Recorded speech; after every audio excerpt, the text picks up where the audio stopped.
ఉపవాసం, అభిషేకం అలాగే శివుని ఉపాసన చేస్తూ ఉంటారు ఎందుకు? ఉపవాసం చేసేది మన చిత్తశుద్ధి దానికోసం. శివుడికి తృప్తి దానికి ఉపవాసం చేయకూడదు.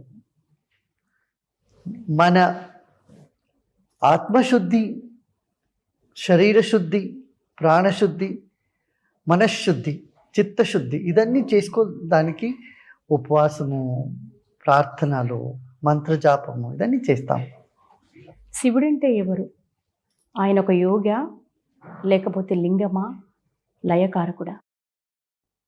అన్ని శివమయము మనం చెప్తాం కదా. శివుడు అంటే ఓ శివతత్వం అంటే 36 తత్వము చెప్పారు. ఫస్ట్ తత్వం పృథ్వీ తత్వము, జలతత్వం, అగ్నితత్వం, అట్లే వెళ్ళి 36th తత్వం ఏముంది అదే శివతత్వం అని. శివుడు అనే చైతన్యుడు, ప్రకాశ స్వరూపుడు. అతడు ఒక వ్యక్తి కాదు. కొంతమంది చెప్తాడు ఒక 15,000 years బ్యాక్ ఒక మనుషుడు ఉంటురి వాళ్ళ పేరు శివుడు అని. ఇదన్నీ భ్రమ.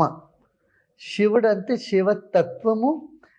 అన్ని ఏ తత్వముని ఇదన్నీ ప్రపంచము అయిందో ఆ తత్వమే శివతత్వము. శివతత్వం నుంచి అన్నీ పుట్టింది, దాంట్లో అన్నీ ఉంది, దాంట్లో లయం అవుతుంది.